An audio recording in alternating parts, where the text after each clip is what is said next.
আল্লাহ আল্লাহ আল্লাহ আল্লাহ আল্লাহ আল্লাহ আল্লাহ আল্লাহ আল্লাহ আল্লাহ আল্লাহ আল্লাহ আল্লাহ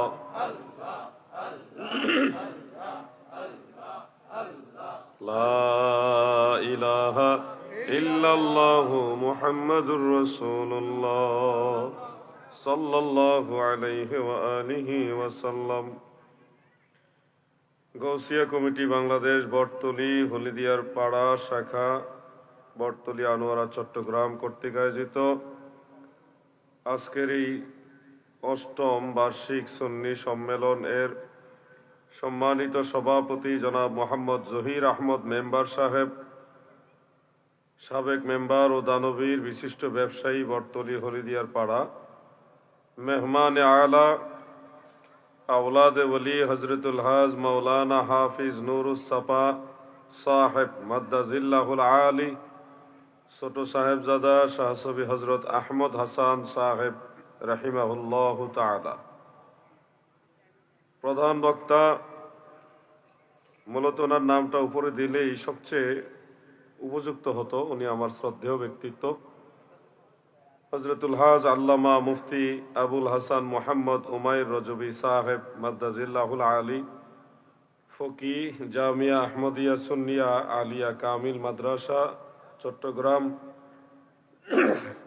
এছাড়া বিশেষ বক্তা হাফিজ মাওলানা মিনহাজউদ্দিন আল কাদেরী সাহেব সহ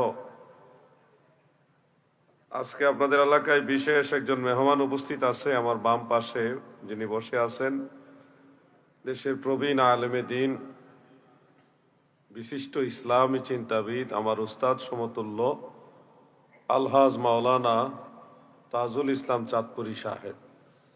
এছাড়া উপস্থিত এলাকার গণ্যমান্য ব্যক্তিবর্গ, হজরত শাহ মুহসেন আউলিয়া রহমতুল্লাহ আলাইহের দরগা শরীফের সম্মানিত খাদেম সাহেবান বৃন্দ, ওলামে আহলে সুন্নাহ, দিগার সুশিক্ষিত সমাজ, সকল মুমিন ভাই বোনদের প্রতি আমার আন্তরিক অভিনন্দন, মোবারকবাদ। শুরুতে আল্লাহ তাআলার শাহী দরবারে শুকরিয়া দান, সবাই মিলে একসাথে বলি আলহামদুলিল্লাহ। পরম দয়ালু মেহেরবান সর্বশক্তিমান আল্লাহ তাআলার রহমতের দুয়ারে আরো শুকরিয়া আদায় করি যে দয়াল আল্লাহ দয়া করে আমাদের মতো নালায়েক, নাচিজ, অধম, অযোগ্যদেরকে তিনার হাবিবের উম্মত হওয়ার সৌভাগ্য দান করেছেন। এই জন্য শুকরিয়া দান আরেকবার বলি আলহামদুলিল্লাহ। আমার আলোচনার সুনির্দিষ্ট একটি বিষয়বস্তু রয়েছে, সেটি হলো কোরআন ও হাদিসের আলোকে ফিতনার এ যুগে ঈমান আকীদা রক্ষার্থে মুসলিম উম্মার করণীয়, এই বিষয়ের উপরে আমি আপনাদেরকে কিছু কথা বলার চেষ্টা করব ইনশাআল্লাহ। জামানাটা যে ফিতনার জামানা, এটা তো আপনারা সবাই বুঝেন, না বুঝার কিছু নেই। আল্লামা মুফতি আবুল হাসান উমাইর রজবি সাহেব সুন্দর আলোচনা করেছেন। এই জামানা হলো সেই জামানা যেই জামানায় সকালবেলায় ঈমান নিয়ে ঘর থেকে বের হবে, দুপুরের বেলায় বেঈমান হয়ে বাড়িতে ফিরবে, আবার বিকালে বেঈমান হয়ে বের হবে, সন্ধ্যার পরে আবার ঈমান নিয়ে ঘরে ফিরবে। ঈমান যাবে আর আসবে, এই জামানা চলতেছে, সেই জামানা। এমনকি সহিহ মুসলিমের 2 জায়গায় একটা হাদিস শরীফ রয়েছে, প্রিয় নবীজি আমাদের দয়াল নবী রাসূল আকরাম সাল্লাল্লাহু আলাইহি ওয়া আলিহি ওয়াসাল্লাম বলেছেন, সায়াকুনু ফি আখিরিজ জামানে দাজ্জালুন ওয়া কাযযাবুন, আখিরি জামানায় এমন কিছু দাজ্জাল এবং কাযযাব বের হবে, তারা তোমাদেরকে এমন কথা বলবে, বিমা লাম তাসমাউ আনতুম ওয়ালা আবাউকুম, যেই কথা তোমরাও কোনোদিন শুনোনি, তোমাদের বাপ দাদাও শুনেনি, এমন কথা তারা তোমাদের বলবে। যেমন আল্লাহর নবী সাংবাদিক, এই কথা কোনোদিন শুনছেন? আল্লাহর হাবিব রাসূল আকরাম সাল্লাল্লাহু আলাইহি ওয়াসাল্লাম মরা নবী, তিনি একেবারে মরে এমন অবস্থা আছে যে তার কোনো কিছুই করার ক্ষমতা নেই, এই ধরনের কথা আমরা শুনতে পাই ইদানিং। নতুন করে আজকে একটা কথা শুনলাম যেটা আমি আর আগে কোনোদিন শুনিনি। ওই যে হাদিস শরীফের ভাষায়, বিমা লাম তাসমাউ আনতুম ওয়ালা আবাউকুম, যা তোমরাও শুনুনি, তোমাদের বাপ দাদাও শুনেনি এমন একটা কথা আজকে শুনলাম। কুমিল্লার এক বক্তা বলতেছে পূজা শরীফে গেছে। হিন্দুদের যে পূজা, এই পূজা শব্দের সাথে শরীফ শব্দ লাগাইছে। নাউজুবিল্লাহ। এই ধরনের কথা শুনতেছি, যাদের মুখে এই কথাগুলি শুনি তারা কিন্তু একবারে অশিক্ষিত লোক না, জানে না, লেখাপড়া করে না, এরকম লোক না, বড় বড় ডিগ্রি আছে, বড় মাদ্রাসার শিক্ষকও। তো এই যে সময়টা চলতেছে, দাদু শুনেন, আমার কথা শুনেন, মনোযোগ দেন। আল মুস্তাদরাক আলা সাহিহাইনের মধ্যে উল্লেখ রয়েছে, হযরত আব্দুল্লাহ ইবনে আমর রাদিয়াল্লাহু তাআলা আনহু তিনি আরেকখানা riwayat বর্ণনা করেছেন, এটা সহিহ riwayat, যে শেষ জামানায় এমন কিছু অবস্থা মানুষের মাঝে তৈরি হবে, এমন কিছু সময় যুগ মানুষের মাঝে আসবে, ইয়াজতামিউনা ফিল মাসাজিদ ওয়া লাইসা ফীহিম মুমিন, সেই সময় মসজিদে ভরপুর মুসল্লি থাকবে কিন্তু তাদের মাঝে ঈমানদার একজনও থাকবে না। কত কঠিন কথা এটা। আমরা যদিও শুনতেছি, নরমাল মনে করতেছি, পুরো মসজিদে মুসল্লি থাকবে কিন্তু একজনও ঈমানদার থাকবে না। এই কথাটা কত ভয়ানক কথা। অমিনান নাসি মান ইয়াকুলু আমান্না বিল্লাহি ওয়া বিল ইয়াউমিল আখির ওয়া মা হুম বিমুমিনিন। কুরআনুল কারীমের এই আয়াতের বাস্তব চিত্রটা এই জামানায় করে পরিপূর্ণভাবে আমরা দেখতেছি।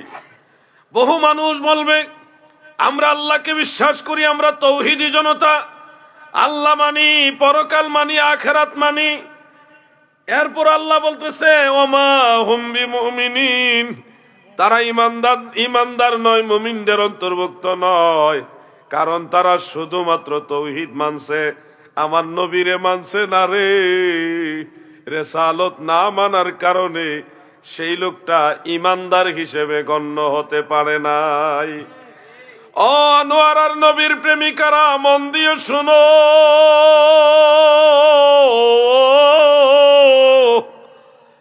আমরা শুধুমাত্র তৌহিদি জনতা হব না, যারা আল্লাহর তৌহিদ বিশ্বাস করে সাথে সাথে দয়াল নবীর রিসালাত বিশ্বাস করে, এদেরকে তৌহিদি জনতা বলে না।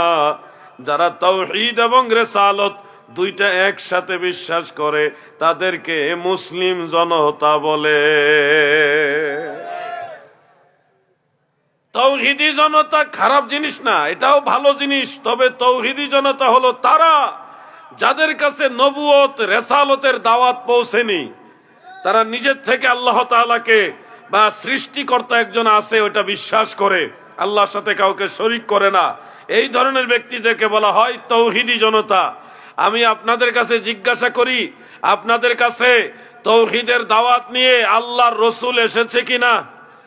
রিসালাতের দাওয়াত আসছে কিনা আপনাদের কাছে? যেহেতু তৌহিদ এবং রিসালাত দুইটা দাওয়াত আপনাদের কাছে এসেছে, সেহেতু আপনারা শুধু তৌহিদি জনতা নয়, আপনারা মুসলিম জনতা। বলেন কি জনতা? নিজেদেরকে মুসলমান হিসেবে পরিচয় দিতে কি লজ্জা লাগবে? এজন্য আপনাদের পরিচয়টা পরিপূর্ণভাবে জেনে নেবেন। আমরা শুধুমাত্র লা ইলাহা ইল্লাল্লাহ বিশ্বাসী নই, আমরা লা ইলাহা ইল্লাল্লাহ এবং মুহাম্মাদুর রাসূলুল্লাহ দুইটা একসাথে বিশ্বাসী। আপনি দেখবেন তৌহিদি জনতা যারা বলে, তাদের মাঝে একটা প্রভাব, তারা মসজিদের মধ্যে শুধুমাত্র লা ইলাহা ইল্লাল্লাহ দেখলে খুশি হয়। যখন লা ইলাহা ইল্লাল্লাহর পাশে মুহাম্মাদুর রাসূলুল্লাহ দেখে তখন তারা নারাজ হয়, অখুশি হয়।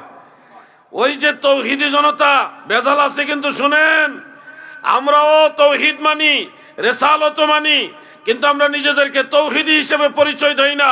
তৌহিদ মানি, সাথে রিসালাত মানি, কিন্তু পরিচয় আমাদের মুসলমান। ঠিক কিনা বলেন? যুবক ভাইরা আমার, আজকে দেখলাম আহলে হাদিস নামধারী লামাযহাবীদের একজন বক্তা আছে, তার নাম মুয়াজ্জেম হোসেন সাইফি। সে কোনো এক মসজিদে গিয়ে দেখছে মেহরাবের উপরে শুধুমাত্র লা ইলাহা ইল্লাল্লাহ লেখা, যার কারণে সে লাইভে এসে দেশবাসীকে জানাইতেছে এইভাবে শুধুমাত্র লা ইলাহা ইল্লাল্লাহ লিখবেন, এতে করে আপনারা তৌহিদ বুঝবেন ভালো। আচ্ছা আপনারা বলেন, কালেমা কি শুধুমাত্র লা ইলাহা ইল্লাল্লাহ না মুহাম্মদুর রাসূলুল্লাহ আছে? নবীজির নাম আছে না নাই? কাবা ঘরে, একেবারে কাবা ঘরে বাইতুল্লাহ শরীফের মধ্যে কালেমা শরীফ লা ইলাহা ইল্লাল্লাহ মুহাম্মাদুর রাসূলুল্লাহ লেখা আছে। মদিনার মসজিদে নববী শরীফে, মদিনা শরীফে পর্যন্ত বহু জায়গায়, মসজিদে নববীর বহু জায়গায় লা ইলাহা ইল্লাল্লাহ মুহাম্মাদুর রাসূলুল্লাহ সাল্লাল্লাহু আলাইহি ওয়াসাল্লাম লেখা আছে। তাহলে বলেন, মক্কা মদিনার মুসলমানরা কি তাহলে তৌহিদ বুঝে নাই? তৌহিদ বুঝে নাই তারা? অবশ্যই বুঝছে। কাবা ঘরের গিলাফ, কালো রঙের কালা কাবা ঘরের গিলাফ, সেখানে তাকিয়ে দেখবেন এখানে লেখা আছে লা ইলাহা ইল্লাল্লাহ মুহাম্মাদুর রাসূলুল্লাহ। আপনারা গুগলে সার্চ দিলেও দেখতে পারবেন কাবা ঘরে গিলাফে কালেমা শরীফ সম্পূর্ণ লেখা। তাহলে কি কাবা ঘরের ভিতরে মনে হয় শিরিক হয়ে গেছে নাকি? নাউজুবিল্লাহ। এই জন্য বলছি ভাই আমার, তৌহিদ আর রিসালাত দুইটা মিলে হয় ঈমান। ওই যে আল্লাহ তাআলা বলছে মিনান নাসি মান ইয়াকুলু আমান্না বিল্লাহি ওয়া বিল ইয়াউমিল আখির, আল্লাহর তৌহিদ মানে, আখিরাত মানে, কিন্তু রিসালাতের স্বীকৃতি না দেওয়ার কারণে আল্লাহ তাআলা বলে দিয়েছেন ওয়ামা হুম বিমুমিনিন, তারা ঈমানদার হতে পারে নাই। সুবহানাল্লাহ বলেন। মানে নবী না মানলে ঈমানদার হওয়া যাবে না। মাইয়াতির রাসূলা ফাকাদ আতা আল্লাহ, যারা রাসূলের আনুগত্য করে তারাই যেন আল্লাহর আনুগত্য করে। এই জন্য কেউ এসে যদি হঠাৎ করে বলে মসজিদের ভিতরে নবীর নাম কেটে দাও, মুহাম্মদুর রাসূলুল্লাহ কেটে দাও, কেটে দিবেন নাকি? বরং তাকে এলাকা থেকে বিতাড়িত করতে হবে। যেই লোক আমার নবীর নাম পছন্দ করে না, সে মুসলমান কিনা সন্দেহ আছে, ঠিক কিনা বলেন? কাবা ঘরে না, শুধু আরশে আজিমের মধ্যেই কালেমা শরীফ লেখা আছে। হযরত আদম আলাইহিস সালাম বলেছেন রাফা'তু রাসি ওয়া রাআইতু কাওয়াইমাল আরশ মাকতুবান ফীহি লা ইলাহা ইল্লাল্লাহ মুহাম্মাদুর রাসূলুল্লাহ সাল্লাল্লাহু আলাইহি ওয়াসাল্লাম। আমি মাথা উপরের দিকে তুলে আরশে আজিমের প্রতিটি খুঁটির মধ্যে কালেমা শরীফ লেখা দেখছি।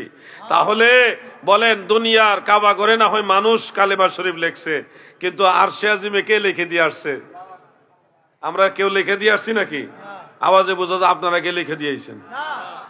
তাহলে আরশে আজিমে যেহেতু সম্পূর্ণ কালেমা আছে, তাহলে ওখানে কি শিরিক আছে নাকি? আমার ভাইয়েরা গো, দিলের কান লাগে শুনবেন, এই জমানাটা বড় মারাত্মক ফিতনার জমানা। যদি আপনি ফিতনা সম্পর্কে না জানেন তাহলে ঈমান বাঁচাইতে পারবেন না। ঈমান যদি ঠিক রাখতে হয় আপনাকে ফিতনা সম্পর্কে জানতে হবে, তবেই তো আপনি সঠিক রাস্তা খুঁজে পাবেন। যদি ঠকিতে না চাও হাটে এসে বসো, পীরের নিকট যে ঘেসে, হৃদয়াকোষেই মহা উপদেশে মনে মুখে মুহাম্মদ শব্দ বলো। আল্লাহুম্মা সাল্লি, মাশাআল্লাহ।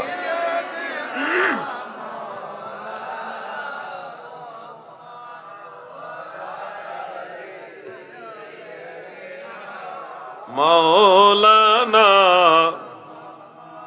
যাহার মনেতে আশা, স্বর্গেরই শোধা পান, ধর এসে রহমতের লহেসে, রহমতের ভারী বরিশনের ধার, যাহার মনেতে আশায়। আল্লাহুম্মা সাল্লি,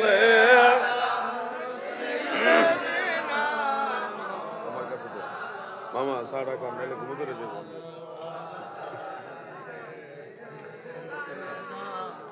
মাওলানা, আমার দাদু ভাইয়েরা গভীর মনোযোগ। ফিতনার যুগে আসলে আলোচনা করাও কঠিন ব্যাপার।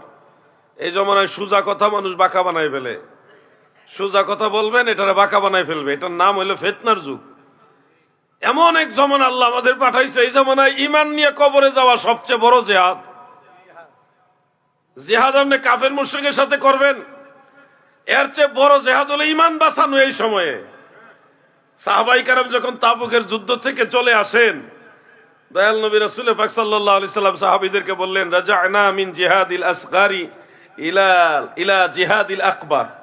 আমরা ছোট জেহাদ থেকে বড় জেহাদের দিকে যাইতেছি। মানে যুদ্ধ করে রাজত্ব এলাকা দখল করলাম, এখন এই এলাকা রক্ষা করা, এই ইমানের বাতাসে মানুষদেরকে প্রবাহিত করা, এই জিনিসগুলো এখন বড় জেহাদ। আমরা যখন ইমান নিয়ে বেঁচে থাকবো, এটা হলো আমাদের জন্য কঠিন জেহাদ। দাদু আমার, ওয়াজ নসিহত যারা শুনেন, আপনারা যদি সিরিয়াসলি কথাগুলি না নেন, তাহলে আপনাদের কিন্তু কঠিন বিপদ আছে। আমরা চলে যাব, কালকে আরেকজন বাতেলের সাথে দেখা হবে, এমন এক পিন মেরে দিব, ওই কথা না স্বীকার করে আপনার ইমান হারা হয়ে যাবে। যেমন আমি মাঝে মধ্যে বলি, কুষ্টিয়া ইসলামী বিশ্ববিদ্যালয়ের পাশে একটা গ্রাম আছে, এটার নাম হলো শান্তিডাঙ্গা। এই পুরা গ্রামের সব মুসলমান খ্রিস্টান হয়ে গেছে। সারা জীবন শুনলাম হিন্দুরা মুসলমান হয়েছে, বৌদ্ধরা মুসলমান হয়েছে, অন্য ধর্মের মানুষ মুসলমান হয়েছে, আর ইদানিং শুনতেছি মুসলমান গ্রাম চুক্তি খ্রিস্টান হয়ে গেছে। তাও কেমন জায়গায়? কুষ্টিয়া ইসলামী বিশ্ববিদ্যালয়ের সাথে শান্তিডাঙ্গা গ্রাম। আমাদের দেশের কয়েকজন বড় বড় আলেম সে গ্রামে গিয়ে জিজ্ঞাসা করলো যে আপনারা কেন আল্লাহর একমাত্র মনোনীত ধর্ম ইসলাম ধর্ম ছেড়ে, শান্তির ধর্ম ছেড়ে কেন খ্রিস্টান হইলেন? তারা কেন খ্রিস্টান হয়েছে ব্যাখ্যা দিয়েছে, আমি কি শোনাবো? তারা বলল, হুজুর শেখ, আপনারা তো ওয়াজ করেন, ইসলাম ধর্মের যারা পীর ফকির, পীর মাশায়েখ আউলিয়া, তারাই হাসরের ময়দানে জান্নাতে যাবে কিনা গ্যারান্টি নাই, নবী রাসূলরা ইয়া নফসি করবে, আপনারা এই ওয়াজ করেন না। শায়েখরা তখন চুপ হয়ে গেছে, কারণ এই ওয়াজ তো ওয়াহাবি শায়েখরা করে। ওয়াহাবিরা কিন্তু এগুলি বলে পীর ধরে লাভ নাই, কোন মুর্শিদ লাগবে না, কোন দরবারে যাওয়া লাগবে না, কোন মাজারে যাওয়া লাগবে না, মাজার পূজারি, পীর পূজারি, এই ধরনের ট্যাগ লাগাই দিবে আপনাদেরকে। ওলিয়া উলিয়া দরবারে যাইতে দিবে না। যদি পীর মুর্শিদের দরবারে যান, ওলিয়া উলিয়ার কাছে যান, আপনাকে বলবে আপনি মাজার পূজারি। কি বলবে? মাজার পূজারি ট্যাগ লাগাই দিবে আপনাকে, আর বলবে তাদের কাছে যায় কোনো লাভ নাই, তারা নিজেরা জান্নাতে যাবে কিনা গ্যারান্টি নাই। এই ওয়াজগুলি ওয়াহাবিরা করে কি করে না বলেন? যুবক ভাইরা কথা বলেন, বলে কিনা? এই ওয়াজ তারা শুনছে। ওই শান্তিডাঙ্গা গ্রামের মুসলমান যারা ছিল, তারা শুনে বলতেছে, ও শায়েখ, আপনারা তো এখন জিজ্ঞাসা করতে আসছেন, আপনাদের ধর্মে থাকলে আমরা কোনোদিন জান্নাতে যেতে পারবো না, কারণ আপনাদের ধর্মের যারা বড় বড় বুজুর্গ ওলিয়া উলিয়া, তারাই জান্নাতে যাইতে পারবে কিনা গ্যারান্টি নাই। আমরা সাধারণ মানুষ 2 রাকাত নামাজ পড়লে কতগুলি ভুল হয়ে যায়, আমরা তো এত ধর্ম বুঝি না, এত কিছু বুঝি না, তাহলে আমরা তো জান্নাতে যাওয়ার আশাই নাই। যেই ধর্মে থাকলে আমরা জান্নাতে যেতে পারবো না, আমাদের জিন্দেগি বরবাদ, সেই ধর্ম আমাদের প্রয়োজন নাই। এই জন্য আমরা খ্রিস্টান ধর্মে আসছি। খ্রিস্টান যাজক যারা, তারা বলছে যে এই ধর্মে গেলেই জান্নাতে যাওয়া যাইব, তো আমরা সহজে জান্নাতে যাওয়ার জন্য খ্রিস্টান হয়েছি। নাউজুবিল্লাহ। আচ্ছা, আপনারা বলেন, এই মানুষগুলি তো সহজ সরল মানুষ ছিল। এই যে ওয়াহাবিদের কঠোর ওয়াজ, এই ওয়াজগুলি আপনাদের এলাকার ওয়াহাবিরাও করবে। একটু খেয়াল করলে দেখবেন তারা এই ধরনের কথা বলে, ওলিয়া উলিয়াদেরকে ঠেস মেরা কথা বলে। যেমন একজন বড় মুফাসসির ছিল, তিনি গত হয়ে গেছে, তিনি একটা জোর গলায় বক্তব্য দিয়েছিলেন, শাহজালাল শাহপরান্ত তর্কে নাথ স্বয়ং রাসূল করিম সাল্লাল্লাহু আলাইহি ওয়াসাল্লামের কন্যা ফাতেমাও জান্নাতে যেতে পারবে না নবীর পরিচয় দিয়া। নাউজুবিল্লাহ। নবীজি বলতেছে, ফাতেমা, ও হাসান, হে হুসাইন, হে আলী, আমি তোমাদেরকে জান্নাতে নিতে পারবো না যদি তোমরা ঠিকমতো আমল না করো। এই ধরনের একটা বক্তব্য মরহুম মুফাসসির সাহেব তিনি বলে গেছিলেন। আল্লাহ তাআলা তার ফয়সালা করবে। এই বক্তব্যের ধারাবাহিকতায় ওই গ্রুপের যত আলেম, তারাও কিন্তু ওলিয়া উলিয়াদেরকে এভাবে নেগলিজেন্সি করে বক্তব্য দেয়, অবহেলা করে, অবজ্ঞা করে বক্তব্য দেয়। এই বক্তব্যের ফলাফল হলো মুসলমান আজকে খ্রিস্টান হয়ে যাইতেছে। তারা বলে মুসলমান, ইসলাম ধর্মের বড় বড় বুজুর্গ, পীর আউলিয়া, তারাই জান্নাতে যাবে গ্যারান্টি নাই। তাহলে আমরা তো জান্নাতে যাইতে পারবোই না, এই ধর্ম থেকে লাভ নাই। মুসলমান খ্রিস্টান হয়ে যাইতেছে। ফিতনা সম্পর্কে আপনাদের জানতে হবে। আনোয়ার আর যুবক ভাইয়ের আমার, আপনারা কি মনে করেন আল্লাহর ওলিরা জান্নাতে যেতে পারবে তো? আপনাদের কি সন্দেহ আছে নাকি? আল্লাহর ওলিদের নিয়ে চিন্তা করেন পরে, আগে নিজেদের কথা বলেন, শুনেন। আপনারা যদি সামান্য হইলেও চেষ্টা করেন, আপনারা সবাই জান্নাতে যেতে পারবেন। অনেক কঠিন না, সামান্য চেষ্টা করলে আপনারা সবাই জান্নাতে যেতে পারবেন। আল্লাহ তাআলা আপনাদেরকে জান্নাতের সুসংবাদ দিয়েছে। আপনাদেরকে, এই যে আমার ওয়াজ যারা শুনতেছেন এই মুহূর্তে আপনাদের কথা বলতেছি, আপনারা সবাই জান্নাতে যেতে পারবেন সামান্য একটু চেষ্টা করলে। আল্লাহ তাআলা বলছে ওয়াবাশশিরিল মুমিনিন বিআন্না লাহুম মিনাল্লাহি ফাদলান কাবীরা। নবী গো,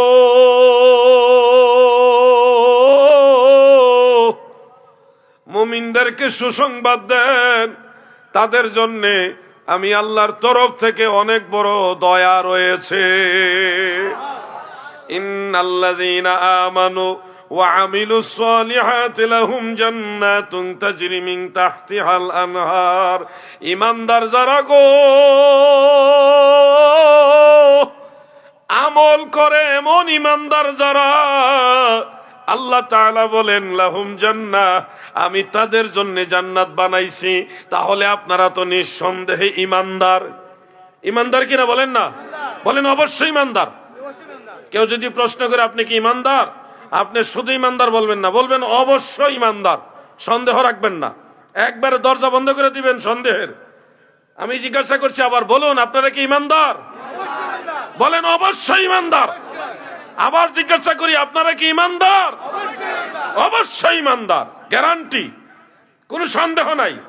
তাহলে ঈমানের সাথে চেষ্টা করে হইলো কিছু নামাজ কালাম দোয়া দুরূদ জিকির আজকার করেন না আপনারা, জান্নাত আল্লাহ আপনাদের জন্য বানাইছে। এত টেনশন করবেন না, আশা রাখেন। গুনাহগার হয়ে মরলেও দয়া করে মাফ করার ব্যবস্থাও আল্লাহ তাআলা রাখছে। আপনারা ভয় পাবেন না। ওয়াহাবিরা ভয় দেখাইতে দেখাইতে নবীদেরকে তাদের মতো সাধারণ মানুষ বানাইছে। সাহাবায়ে কেরাম, যেমন বুখারী শরীফের কিতাবুল ওযুর মধ্যে একটা riwayat আছে, হযরত আনাস রাদিয়াল্লাহু আনহুর ছাত্র মুহাম্মদ ইবনে সিরিন রাহমাতুল্লাহ আলাইহি, তিনি বলেন আমার কাছে হযরত আনাস রাদিয়াল্লাহু আনহুর সূত্রে দয়াল নবীর একটা চুল মুবারক আছে, একটা চুল মুবারক। তিনি বলেন দয়াল নবীর একটা চুল মুবারক খায়রুম মিনাদ দুনিয়া ওয়া মা ফিহা। নবীজির একটা চুল মুবারক গোটা দুনিয়াতে যা কিছু আছে সব কিছুর চেয়ে বেশি দামি। সুবহানাল্লাহ। নারে তাকবীর, নারে রিসালাত, হায়াতুন নবী জিন্দাবাদ, জিন্দা নবী। আমার ভাই সাহাবায়ে কেরাম তাবিঈগণ নবীজির একটা চুল মুবারককে গোটা দুনিয়ার সাথে তুলনা দিতেন না, এর চেয়ে বড় মনে করতেন। আর আমার দেশের আন্তর্জাতিক খ্যাতি সম্পন্ন মুফাসসির, সে বলে নবীজি আমাদের মতোই মানুষ। আর একটা বেয়াদব, সে আজকে বলতেছে আবু জাহেলের যেমন দুইটা হাত আছে, নবীরও দুইটা হাত আছিল। আবু জাহেলের যেমন দুইটা চোখ আছিল, আমার নবীরও দুইটা চোখ আছিল। আবু জাহেলেরও নাক আছিল, নবীজিরও নাক আছে। আবু জাহেলেরও মুখ আছিল একটা, নবীরও একটা মুখ আছিল। অতএব নবী আবু জাহেল, আর আবু জাহেল যেরকম মানুষ নবীও ওরকম মানুষ। নাউজুবিল্লাহ বলেন। এগুলো ঈমান আছে? বেঈমান হয়ে গেছে।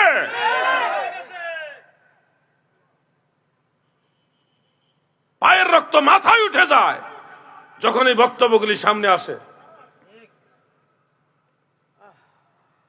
প্রতিবাদ না করে কি করব? আমাদের অনেকে বলেন হুজুর আস্তে আস্তে বললেন ভালো লাগে।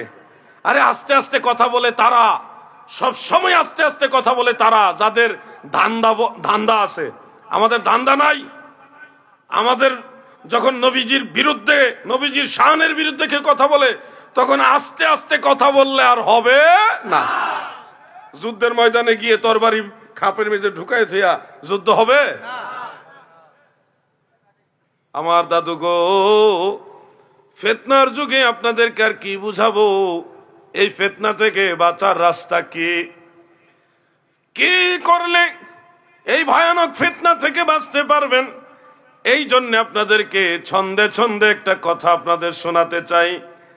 যদি ঠকিতে না চাহো হাটে এসে বসো, পীরের নিকট যে ঘেসে, হৃদয়াক সেই মহা উপদেশে মনে মুখে মুহাম্মদ শব্দ বলো। আল্লাহ হুম্মা সাল্লি মারহাবা।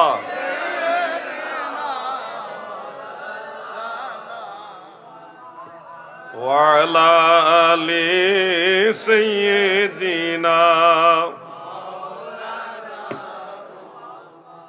নবীজির ইশকের তীর কলিজায় বিধিল যারো ছেড়ে দিছে বাড়ি ঘর সার কইরাছে রুদন আল্লাহুম্মা সাল্লি মারহাবা মুহাম্মদ ওয়া আলা আলি মাওলানা। আমার দাদু ভাইয়েরা, কোরআনুল কারীমের ছোট্ট একটা আয়াতে কারিমা রয়েছে। আল্লাহ তাআলা বলেন ওয়াত্তাবি' সাবিলা মান আনাবা ইলাইয়া। দুনিয়ার বান্দা বান্দিরা রে,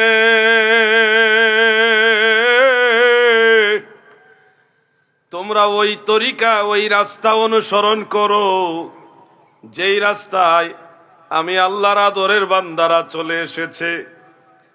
আল্লাহর আদরের বান্দা সলফে সালিহিন যেই পথে চলেছে, আপনাকে আল্লাহ আদেশ দিচ্ছেন ওই পথেই চলেন। সিরাতাল্লাযীনা আন'আমতা আলাইহিম, নিয়ামত প্রাপ্ত বান্দারা যেই পথে চলেছে, আপনি ওই পথে চলার জন্য আল্লাহ তাআলা আপনাকে নির্দেশনা দিচ্ছে। অতএব যদি ফিতনা থেকে বাঁচতে চান, এই কঠিন ভয়ানক ফিতনার থেকে যদি নিজেকে হেফাজত করতে চান, রাস্তা আছে শুধু একটাই, সেটা হলো আল্লাহর ওলিদের পথ অনুসরণ করা। শাহজালালের বাংলাদেশ, শাহপরানের বাংলাদেশ, ওলি আল্লাহর বাংলাদেশ, শহীদ গাজীর বাংলাদেশ, রহম করুন আল্লাহ, রহম। আল্লাহ আপনার পথে শহীদ যারা, আপনার পথে শহীদ যারা, আমরা তাদের বংশধর, রহম করুন আল্লাহ, রহম। বলুন ওলি আল্লাহর বাংলাদেশ, এই শহীদ গাজীর বাবা আমানত শাহের বাংলাদেশ, হযরত মুহসিন আউলিয়ার বাংলাদেশ, রহম করুন আল্লাহ, রহম। এই মাহফিলে আসার পথে আমি এবং আলহাজ মাওলানা তাজুল ইসলাম চাঁদপুরি সাহেব হযরতে বাবা শাহ মুহসিন আউলিয়া রহমতুল্লাহ আলাইহির জিয়ারত করে আসছি। তিনি যে পাথরের উপর দাঁড়িয়ে সাগর পাড়ি দিয়েছেন, সেই পাথরটাও জিয়ারত করে আসছি। মানুষ তো জানে না আল্লাহর ওলিদের যে কারামত, অলৌকিক ঘটনা, এগুলি কিন্তু অনেক মানুষ জানে না। আমি মাঝে মধ্যে যখন বলি, ওই যে সোশ্যাল মিডিয়াতে আমাদের আব্দুল সাত্তার ভাইদের মাধ্যমে যখন এগুলি প্রচার হয়, তখন অনেকে বলে, এই কি বলে, পাথরের উপর দিয়ে বলে মানুষে সাগর পাড়ি দিয়েছে, আবার মাছের উপরে দাঁড়িয়ে সাগর পাড়ি দিয়েছে, কুমিরের উপরে দাঁড়িয়ে সাগর পাড়ি দিয়েছে, জায়নামাজের উপরে দাঁড়িয়ে নদী পার হয়ে গেছে। এই কথাগুলি শুনলে ইদানিং যারা তরুণ প্রজন্ম, তারা মনে করে এগুলি আমরা গালগপ্প করতেছি, মানে বানায়া কথা বলতেছি। নাউজুবিল্লাহ। আচ্ছা আপনারা বলুন, হযরত শাহজালাল ইয়ামানি মুজাররাদি জায়নামাজ দিয়ে সুরমা নদী পার হয়েছে, এটা সত্য না মিথ্যা? হযরতে শাহ মাখদুম রূপুস রহমতুল্লাহ আলাইহি মাছের উপরে সওয়ার হয়ে তিনি এই বাংলাদেশে এসেছিলেন। এই ঘটনার সম্পর্কে আপনাদের জানা আছে কিনা? প্রসিদ্ধ ঘটনা। খাজা খান জাহান আলী কুমিরের উপরে সওয়ার হয়ে তিনি আসছিলেন। আর হযরত শাহ মুহসিন আউলিয়া পাথরের উপরে দাঁড়িয়ে এই বীর চট্টলাবাসীর কাছে এসে ইসলামের দাওয়াত দিয়েছে। ঠিক কিনা বলেন? সেই আল্লাহর ওলিদের ঘটনা কিছু যুবক আছে ইদানিং লেখাপড়ার তরুণ যারা, এরা শুনলে কয় এগুলি বানোয়াট বানোয়াট। এরা পীর মুরিদির ব্যবসা গরম করার জন্য এগুলি বলে, নাউজুবিল্লাহ। এরা যে নিজেরা ধান্দাবাজ, সবাইরই মনে করে ধান্দাবাজ। আচ্ছা, আপনারা মাজারে যারা যান, তারা কি সিন্নি খাওয়ার জন্য যান না আল্লাহর ওলির ভালোবাসায় যান? আল্লাহর ওলির ভালোবাসায় যান, এতে করে সিন্নি ফাইলো আলহামদুলিল্লাহ, না ফাইলো আলহামদুলিল্লাহ। এটা তো মহব্বতের ব্যাপার। আল্লাহর ওলিদেরকে যারা ভালোবাসে তারা আল্লাহর ওলিদের দরবারে যাবে। ফিতনা থেকে রক্ষা পাবে তারাই যারা আল্লাহর ওলিদের পদছায়ার মধ্যে আছে। আল্লাহ তাদেরকে হেফাজত করবে।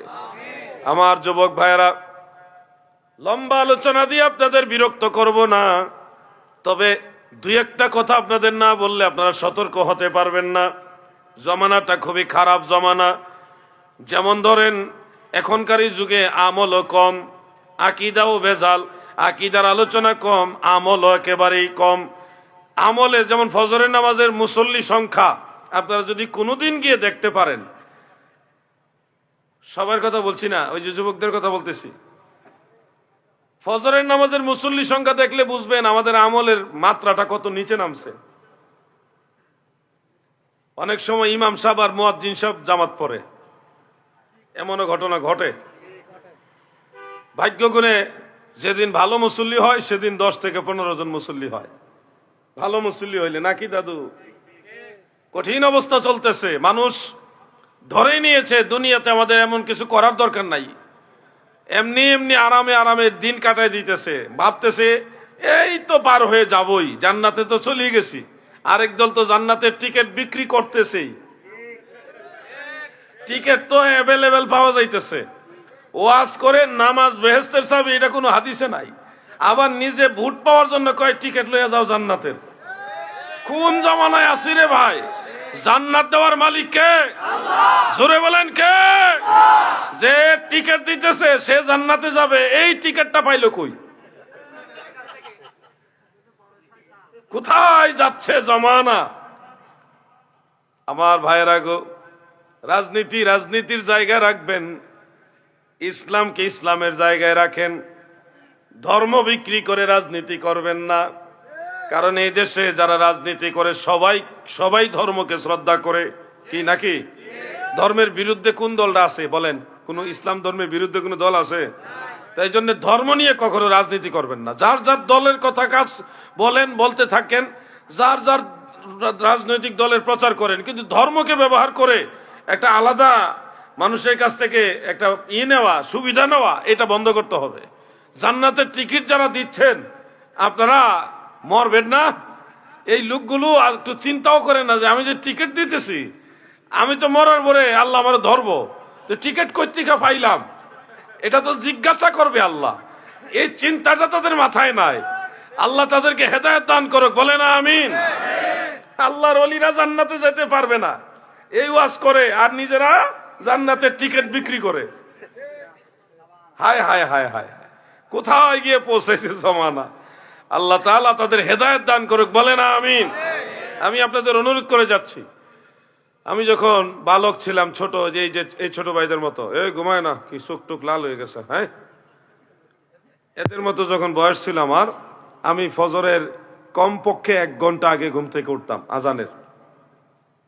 ওইটা এলাকার যত যুবক ছেলে আছে, আমার বয়সী যারা, আমার সিনিয়র বড় ভাই যারা এবং মুরব্বী যারা নামাজি, সব বাড়ি বাড়ি ঘুরা আমি সালাত সালাত সালাত এভাবে ডাকতাম। ডাইকা 70-80 জন মানুষ লইয়া ফজরের নামাজের জামাতে যাইতাম। তো এটা হলো আবার বাল্যকালের কথা বলতেছি। তো আলহামদুলিল্লাহ, আপনারাও চাইলে পারবেন, নাকি পারবেন না? এই তো আওয়াজ একটু বোঝা যায়, বলেন ইনশাআল্লাহ। ফজরের নামাজ যুবকরা একটা দল বেঁধে মসজিদে যেতে পারবেন না? চেষ্টা করেন, একটা গ্রুপ করেন। আপনি জানেন দাদু, ফজরের নামাজের 2 রাকাত সুন্নত, এই 2 রাকাত সুন্নতের কথা দয়াল নবীজি বলেছে, খাইরুম মিনাদ দুনিয়া ওয়া মা ফিহা। গোটা দুনিয়াতে যত ধন সম্পদ, হীরা মণিমুক্তা স্বর্ণ যা কিছু আছে, সব যদি এক পাল্লায় রাখে, ফজরের 2 রাকাত সুন্নতের দাম আল্লাহর কাছে আরো বেশি। এই নামাজ, ইয়া রাসূলুল্লাহ, এই 2 রাকাত সুন্নত নামাজ আদায় করবেন, তারপরে ফরজ নামাজ আদায় করে একটা বিশেষ আমল আছে, আমি বলে দিই আপনাদের, বলবো?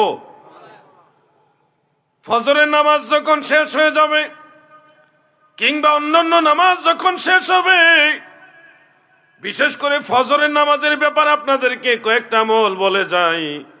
নামাজ শেষ হইলে প্রথমেই আপনারা ইস্তেগফার পড়বেন 3 বার, আস্তাগফিরুল্লাহ 3 বার পরেই আপনারা একটা দোয়া পড়বেন, লা ইলাহা ইল্লাল্লাহু ওয়াহদাহু লা শারীকা লাহ, লাহুল মুলকু ওয়া লাহুল হামদু ওয়া হুয়া আলা কুল্লি শাইইন কাদির। এই দোয়াটা পড়বেন। এরপরে আরো কিছু ছোট ছোট তসবিহ আছে, এর মধ্যে একটা তসবিহ আছে 7 বার যদি পড়তে পারেন, একটা তসবিহ আছে যদি 7 বার তিলাওয়াত করেন, এই দোয়া 7 বার পড়ার সাথে সাথে আপনার জন্য আগামী দিনের যতটা সময় আছে ওই সময়টা ফেরেশতারা আল্লাহর কাছে ক্ষমা চাইতে থাকবে, আপনার গুনাহ মাফের জন্য আল্লাহর কাছে ইস্তেগফার করতে থাকবে। এমনকি ওই দিনের ভিতরে আপনি যদি ইন্তেকাল হয়ে যান, আমার আল্লাহ আপনাকে শহীদ মৃত্যু দিবে, আখিরাতে জান্নাতের বাসিন্দা বানায়া দিবে। সেই দোয়াটা ছোট্ট একটা দোয়া, আমার সাথে বলুন, আল্লাহুম্মা আজিরনি মিনান নার। 3টা শব্দ, আল্লাহুম্মা আজিরনি মিনান নার, আল্লাহুম্মা আজিরনি মিনান নার। এটা কয়বার পড়া লাগবে? 7 বার। বলেন কয়বার? 7 বার। আল্লাহুম্মা আজিরনি মিনান নার, এটা পড়বেন। এরপরে সূরা হাশরের শেষ 3 আয়াত পাঠ করবেন, ওয়াল্লাহুল্লাযী লা ইলাহা ইল্লা হুয়া আলিমুল গায়বি ওয়াশ শাহাদাতি হুয়ার রহমানুর রহিম। এই 3টা আয়াত পুরোপুরি তেলাওয়াত করবেন। করলে কি হবে? তিরমিজি শরীফের মধ্যে হাসান সনদে হাদিস উল্লেখ, দয়াল নবী বলেন, সকাল থেকে সন্ধ্যা পর্যন্ত 70,000 ফেরেশতা আপনার জন্য আল্লাহর কাছে দোয়া করতে থাকবে। এমনকি দাদু আমার, এই সূরা হাশরের শেষ 3 আয়াত পড়ে যদি ওই দিন আপনি ইন্তেকাল হয়ে যান, আল্লাহর নবী বলেছে আপনার মৃত্যু হবে শহীদি মৃত্যু। সুবহানাল্লাহ। আর শহীদ যারা হয় তাদের কবরের মধ্যে কোনো আযাব হয় না। শহীদ যারা হয় তাদের কবরে মুনকার নকির এসে প্রশ্ন করে না। এটা আমার নবীজির হাদিস দ্বারা প্রমাণিত। 8 প্রকার মানুষ আছে যাদের কবরের মধ্যে কোনো সওয়াল করা হবে না। এর মধ্যে প্রথম শ্রেণীটাই হলো যারা শহীদ হয়, তাদের কবরে মুনকার নকির আসবে না, প্রশ্ন করা লাগবে না। তাদেরকে আমার আল্লাহ এক ঘুম পাড়ায় দিবেন, এক ঘুমে হাসর হবে।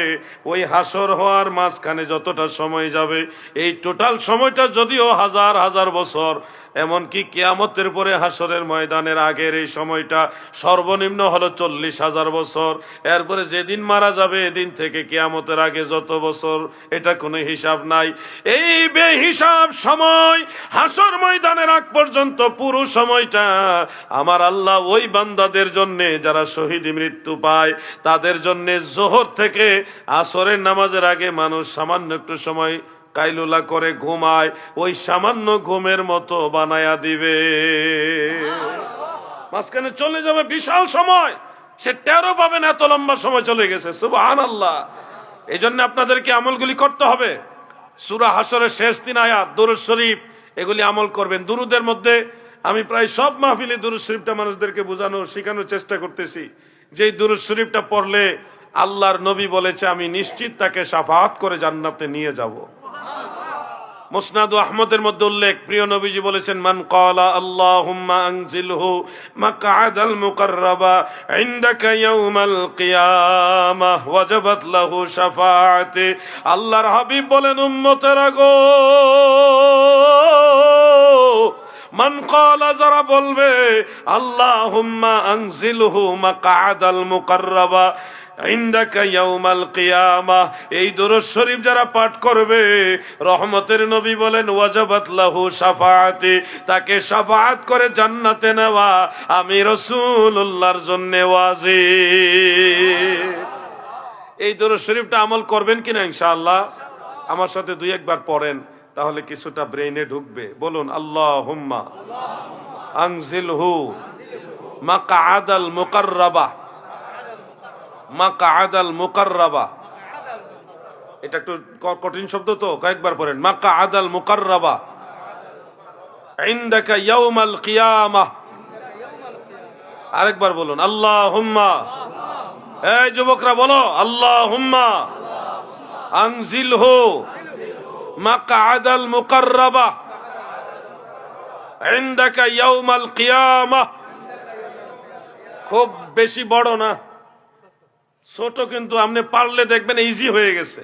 আল্লাহুম্মা তো মুখস্থ আছে, শেষে ইনদাকা ইয়াউমাল কিয়ামা এটাও পারবেন, মুখস্থ করবেন। শুধু মাঝখানে আনজিলহু মাকআদাল মুকাররাবা, আনজিলহু মাকআদাল মুকাররাবা, এইটুকু যদি মুখস্থ করে দিনে কমপক্ষে একবার পড়তে পারেন, পড়লে তো বেশিবার পড়বেন, না পারলে 11 বার পড়বেন, যদি সময় থাকে 100 বার পড়বেন, আরো সময় থাকলে আরো বেশিবার পড়বেন। সময় নাই, দিনে একবার হইলেও এই দুরূদ শরীফটা পড়বেন। আল্লাহুম্মা আনজিলহু মাকআদাল মুকাররাবা ইনদাকা ইয়াউমাল কিয়ামাহ। এই দুরূদ শরীফটা দিনে একবার যদি পড়তে পারেন, আল্লাহর নবী বলেছে আমি তাকে শাফাত করে জান্নাতে নিব, এটা আমার জন্য ওয়াজিব হয়ে যাবে। সুবহানাল্লাহ। এই জন্য আমরা গজলে বলি, আমার শাফাতের কান্ডারি মদিনাওয়ালা, আমার শাফাতের কান্ডারি মদিনাওয়ালা, আলা হযরত মুস্তাফা নবী সাল্লাল্লাহু আলা হযরত মুস্তাফা নবী। যুবক ভাইরা, বটতলি নাকি হলিদিয়ার পাড়া, বটতলি হলিদিয়ার পাড়ার যুবক যারা আছেন, যুব সমাজ, আমি লক্ষ্য করতেছি আপনাদের মধ্যে একটু দুর্বলতা আছে। কি দুর্বলতা কি আসলে আসেনি? আসেনি না? আমার তো ভাব সব ভালো লাগতেছে না। আমার সাথে যদি দুরূদ শরীফে দুর্বলতা দেখান, জিকিরে দুর্বলতা দেখান, তাহলে তো আমি বুঝবো যে আপনাদের মধ্যে দুর্বলতা আছে। আমি বিশ্বাস করি যে আপনাদের ভিতরে দুর্বলতা নাই, এটা আমি বিশ্বাস করি। কিন্তু হয়তো ভাবতেছেন হুজুরে পড়তেছে, মাইকে আওয়াজ হইতেছে, অন্যরা পড়তেছে, এই চলতেছেই তো, এই অবহেলা করতেছেন, এটাই মনে হয়। তা আসেন সবাই মিলে আমরা একটু জিকির করি, তাহলে অলসতাটা দূর হবে, আলোচনার ভিতরে মনোযোগ বাড়বে। জিকির, লা ইলাহা ইল্লাল্লাহ, লা ইলাহা, এই তো আওয়াজ বেড়ে গেছে, লা ইলাহা,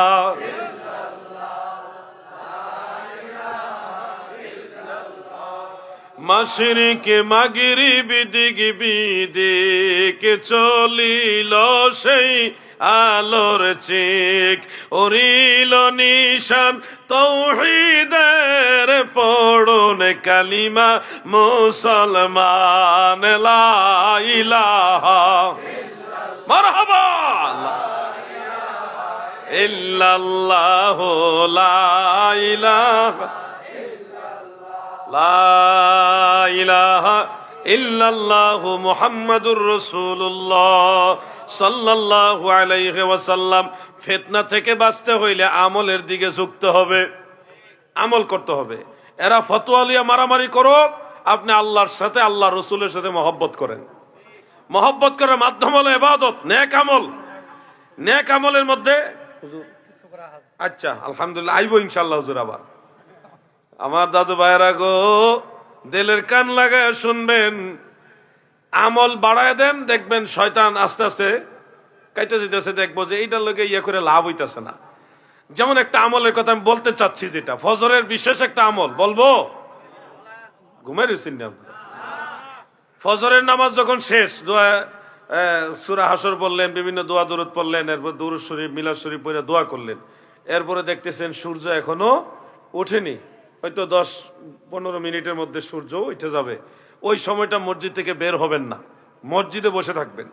বসে যখন যে তসবিহ পারেন এটা পড়বেন। যেমন আরেকটা তসবিহ আপনারা পড়তে পারেন, সুবহানাল্লাহি ওয়া বিহামদিহি, সুবহানাল্লাহি ওয়া বিহামদিহি, সুবহানাল্লাহি ওয়া বিহামদিহি। এই তসবিহটা যদি আপনি 100 বার পড়েন, সহিহ ইবনে হিব্বানের মধ্যে উল্লেখ, 100 বার যদি সুবহানাল্লাহি ওয়া বিহামদিহি যদি আপনি পড়েন, আপনার আমল নামার মধ্যে যদি সাগরের ফেনার সমতুল্য গুনাহ খাতাও থাকে, সমস্ত গুনাহ খাতা আল্লাহ মাফ করে দিবে। ফজরের নামাজের মুনাজাত যখন শেষ হয়ে যাবে, আপনারা মসজিদ থেকে বের হবেন না, ওখানে বসে বসে সুবহানাল্লাহি ওয়া বিহামদিহি এটা 100 বার পড়বেন, আস্তে আস্তে পড়বেন, তাহলে সময়টাও পার হলো, আপনার ওই ফজিলতও পাইলেন। সূর্য যখন উদিত হয়ে যাবে, পুরোপুরি উদিত হয়ে গেছে, তখন আপনি ইশরাকের নামাজ 2 রাকাত নামাজ পড়বেন। কয় রাকাত বলেন? কয় রাকাত? 2 রাকাত নামাজ পড়লে কি হবে গো? আল্লাহর নবী বলেন, আমার উম্মতের মধ্যে যারা ইশরাকের নামাজ 2 রাকাত আদায় করে, এর বিনিময়ে আমার আল্লাহ তার আমল নামায় একটা বড় হজ আর একটা উমরা হজের সওয়াব লিখে দেয়। একটা বড় হজ আর একটা কি উমরা হজ, মাত্র 2 রাকাত নামাজে, মাত্র 2 রাকাত নামাজে। আরেকটা নামাজ আছে, আমি বলে দিই আপনাদের, মনে রাখবেন। অনেক মুরব্বীর এই নামাজগুলি পড়েনও। আওয়াবিন নামাজ পড়েন কিনা আপনারা? ওই একজন পাওয়া গেছে, মাশাআল্লাহ। আওয়াবিন নামাজ মাগরিবের পরে পড়তে হয় 6 রাকাত। যদি একান্তই না পারেন 4 রাকাত পড়বেন। সুন্নত হলো 6 রাকাত পড়া। কয় রাকাত? 6 রাকাত। আর যদি মনে করেন একটু কাজের ব্যস্ততা বেশি, 4 রাকাত পড়তে পারেন। এতে কি হবে জানেন? লাইলাতুল কদর সারা বছরে একবার আসে। লাইলাতুল কদর সারা বছরে একবার আসে, তাও মাহে রমাদানের শেষ 10 দিনের যে কোনো এক বেজুর রাতে। মাহে রমাদানের শেষ 10 দিনের যে কোনো এক বেজুর রাতে আসে লাইলাতুল কদর। কেউ পায়, কেউ পায় না। কারো নসিবে হয়, কারো নসিবে হয় না। কিন্তু আপনি যদি আওয়াবিন নামাজ পড়েন, আওয়াবিন নামাজের অনেকগুলো ফজিলত, এর মধ্যে একটা ফজিলত হলো, আপনি যদি মাগরিবের পরে 6 রাকাত আওয়াবিন নামাজ পড়েন, তাহলে মসজিদুল আকসায়, জেরুজালেম ফিলিস্তিনে মসজিদুল আকসার মধ্যে লাইলাতুল কদর পাইলে যেমন সওয়াব হইতো, ওই সমান সওয়াব আপনার আওয়াবিন নামাজ পড়লে আল্লাহ দান করবে। আসলে এটা মাশাআল্লাহ, দেখছেন হুজুর কেবলার তাসবির মধ্যেও এই কথাগুলো আছে। তাহলে দেখেন, এই ফজিলতের বিষয়গুলো আমরা কিন্তু অবহেলা করি। মসজিদুল আকসায় আমি গুনাহগার 2 বার গেছি। আল্লাহ হায়াতে বাঁচাইলে আরেকবার যাওয়ার নিয়ত আছে ইনশাআল্লাহ। আপনারাও যাইতে পারবেন ইচ্ছা করলে, টাকা পয়সা খরচ করা লাগবে, নাইলে এমনি এমনি যাওয়া যাইতো না। আর যদি কোন হুজুর আমি গরিব মানুষ, এত টাকা কই পামু, তাইলে যাওয়ার দরকার নাই। মসজিদুল আকসায়, বাইতুল মুকাদ্দাসে লাইলাতুল কদর পালন করার সুযোগ, ওই সমান নেকি পাওয়ার সুযোগ আপনার বাড়িতেই আছে। আপনি আওয়াবিন নামাজ পড়েন, বা মসজিদে গিয়ে আপনি মাগরিবের পরে আর কোনো কথাবার্তা না কইয়া ডাইরেক্ট 6 রাকাত আওয়াবিন নামাজ পড়বেন, তাহলে ওই সমান নেকি আপনি ঘরে বসে তো পাইতেছেন। ফিলিস্তিন আর যাওয়া লাগতেছে না। চেষ্টা করবেন নি নাকি না? আমি যে এত কষ্ট করে কথাগুলি বলতেছি, আপনার মধ্যে কি কিছু মানুষ আমল করবেন না? ইনশাআল্লাহ কয়ও না, ডরে যে আবার নামাজ পড়া লাগে। নামাজ রে মানুষ যে কি ডরান ডরায়। আওয়াবিন নামাজ পড়বেন, এই কথাটা 2 বার জিজ্ঞেলাম, আওয়াজটা তেমন সুবিধার না। আমি আরেকবার জিজ্ঞাসা করি, মনের থেকে নিয়ত করে বলেন, ইনশাআল্লাহ আমল করার চেষ্টা করবেন? আচ্ছা, কি চেষ্টা করবেন কোন? আওয়াবিন নামাজ। মাশাআল্লাহ, এই আমলের দিকে যখন ঝুঁকে যাবেন, ফিতনা আপনার থেকে দূরে সরে যাবে। কেউ এসে বলবে এটা বেদাত, ওইটা বেদাত, তার বেদাত বলার টাইমই পাবে না। কারণ আপনি আছেন আল্লাহর সাথে কানেকশন নিয়া, আপনি আছেন মদিনাওয়ালার দুরূদ শরীফ নিয়া। এখানে বিভ্রান্ত করার আর সুযোগ তারা পাবে না। ফিতনা থেকে বাঁচার এটা আরেকটা রাস্তা। আরেকটা নামাজ আছে, প্রায় 1 ঘন্টা সময় লাগে নামাজটা পড়তে, ঠিকঠাক মতো পড়তে। জোরে কন্যা, এই তো মাশাআল্লাহ, বাপের বেটা একটাই ঠিক। এইটারে সাহস আছে মাশাআল্লাহ। সালাতুত তাসবিহ এর নামাজ, এই 4 রাকাত নামাজ পড়তে মোটামুটি ধীরে সুস্থে পড়লে 1 ঘন্টার কাছাকাছি লাগে। পড়ছেন নি নামাজ? না পড়েনি? মাশাআল্লাহ। কোন হুজুরে পড়ায়? আপনি পড়েননি? মাশাআল্লাহ, আল্লাহ আপনার হায়াত দারাজ করুক। হুজুর আমি খুশি হইলাম, আপনার জন্য মন থেকে দোয়া করলাম। মানুষদেরকে এই নামাজগুলি শিক্ষা দেন। দয়াল নবী রাসূল আকরাম সাল্লাল্লাহু আলাইহি ওয়াসাল্লাম স্বীয় চাচা হযরত আব্বাস রাদিয়াল্লাহু আনহুকে এই নামাজ শিখাইছেন এবং বলছেন, হে আমার চাচা, এই নামাজ আপনি প্রতিদিন পড়বেন। যদি তাও না পারেন সপ্তাহে 1 বার পড়বেন, না হয় মাসে 1 বার পড়বেন, অন্যথায় 6 মাসে 1 বার পড়বেন, না হয় বছরে 1 বার পড়বেন, ও চাচা, যদি বছর একবার না পারেন, জীবনে একবার হইলেও পড়বেন। কি লাভ হবে? যদি বালুর স্তূপ পরিমাণ গুনাহ থাকে আপনার আমল নামায়, অথবা সাগরের ফেনার সম পরিমাণ গুনাহ থাকে, সালাতু তাসবিহ নামার পরে সব গুনাহ আল্লাহ মাফ করে একবারে ক্লিন করে দিবে। এই নামাজগুলো সম্পর্কে আমরা বেখবর হয়ে গেছি। মা বোনদেরকে শিক্ষা দিবেন, আমলের দিকে চলে আসেন, ফিতনা কমে যাবে। আমল বাড়ায় দেন, ফিতনা কমে যাবে। দাদু আমার, অবহেলা করবেন না, সময় কিন্তু চলে যাচ্ছে। আলাউদ্দিন জাহাদি কিন্তু আজ থেকে 10, 15, 20 বছর আগে এরকম ছিল না, আরো হেংলা পাতলা ছিল। এখন হঠাৎ করে এই যে বয়স বাড়তেছে, ভারী হয়ে যাচ্ছি। মাঝে মধ্যে আয়নার দিকে তাকাইলে ভাবি যে সময় তো অনেক চলে গেল, কখন যে আজরাইল এসে সাক্ষাৎ করে ঠিক নাই। প্রস্তুতি তো রাখতে হবে। আমি নিজেকে নিয়ে ভাবি, আপনাকেও ভাবতে হবে, সময় বেশি নাই। আমার মতো আপনার মতো বহু মানুষ এই মাটির নিচে শুয়ে গেছে, ওইখানে যারা চলে গেছে আর ফিরে আসতে পারে নাই। আপনারাও চাইলে ফিরিয়ে আনতে পারবেন না। স্যার সিনা দরবার শরীফ একটা গজল গায়, আমার খুব ভালো লাগে এই গজলটা। কত নবী ওলি ছিল ধরার মাঝে, সবাই আপন নিড়ে চলে গেছে। আমিও তো পাব না ছাড়া, পৌঁছে যাব জীবনের মোহনায়।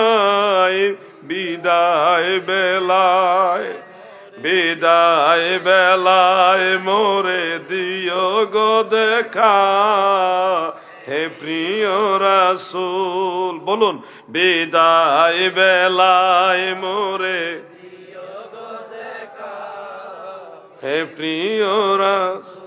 তব দিদারে হব ধন্য তখন আমি, শূন্য দেহ যখন লোটাবে ধোলাই। বিদায় বেলায়, বিদায় বেলায় মোরে দিও গো দেখা, হে প্রিয় রাসূল। বলুন না, বিদায় বেলায় মোরে দিও গো দেখা, হে প্রিয় রাসূল। গজলটার মধ্যে মহব্বত আছে, প্রেম আছে, নবীজির প্রতি মহব্বত আছে। ভাই আমার, আপনাদের ভাবতে হবে এগুলো, এই কথাগুলো আপনাদের ভাবতে হবে। গজল গজলের মধ্যে ছেড়ে দিলে হবে না। আমি ওয়াজ করে চলে যাচ্ছি, ওয়াজ এইখানে ঢুকায় ওইদিকে বের করলে হবে না। আপনাদের ভাবতে হবে এই কথাগুলো, না ভাবলে বিপদে পড়ে যাবেন। মুরব্বী বাবারা, যুবক ভাইরা, আরেকটা আমল করবেন। ফিতনা থেকে দূরে সরতে হলে আমল বাড়াইতে হবে, আমল বাড়াইতে হবে। সেই লক্ষ্যে আপনাদেরকে একটা উৎসাহ দিয়ে যাই। আসরের নামাজ সর্বমোট কত রাকাত? জোরে বলেন। 8 রাকাত। 4 রাকাত সুন্নত, 4 রাকাত ফরজ, এই টোটাল হলো 8 রাকাত। কিন্তু আমরা লক্ষ্য করি অনেকেই এই আসরের নামাজের 4 রাকাত সুন্নত নামাজ অবহেলা করে পড়ে না। বিভিন্ন কারণে সিগারেট বিড়ি টানতেছে, সময় খেয়াল নাই, বা চা খাইতেছে দোকানে, এনে ধোয়া উঠে কি কেউ সিগারেট খায়নি, ও না চা খাইতেছে। ইন্না লিল্লাহ। আমি দেখছি না হুজুর, আসলে খেয়াল করছি, আমি বিড়ি কয়েল উঠতেছে নাকি চিন্তা করছিলাম। আমার ভাইয়েরা, এটা অসম্ভব। হুজুর খান, বেয়াদবি নিয়েন না, খান। মানে কয়েলের দোয়া নাকি কিছু, তো টেনশনে বেড়ে গেছিলাম। কি জানে বলতেছিলাম, হ্যাঁ, অবহেলায় করে অনেকে আসরে 4 রাকাত সুন্নত নামাজটা ছেড়ে দেন। মসজিদে যাচ্ছি, আর 4 মিনিট বাকি আছে, তাও মনে করেন 4 দোকানতে বেরো না, 1 মিনিট 1.5 মিনিট আগে রওনা দেয়। এরপরে গিয়া সুন্নতটা থেকে বাঁচার জন্য আর কি গিয়া ইমাম সাহেবের সাথে কোনো মতে জামাতে শরীক হয়ে আবার চায়ের দোকানে আড্ডা মারতেছে। ঘন্টার পর ঘন্টা ওখানে সময় যায়। আমাদের ওখানে কোনো ভ্রুক্ষেপ নেই। যদি সুন্নত নামাজের জন্য বলে একটু আগে আসেন, আমি আপনাদেরকে একটা ফজিলত শোনাতে চাই। আসরের নামাজের 4 রাকাত সুন্নত পড়লে কি ফায়দা? দয়াল নবীজি বলেছেন, মান সাল্লা 4 রাকাতিন ক্বাবলা আল আসরে হারামাল্লাহু বাদানাহু আলান নার। উম্মতেরা গো,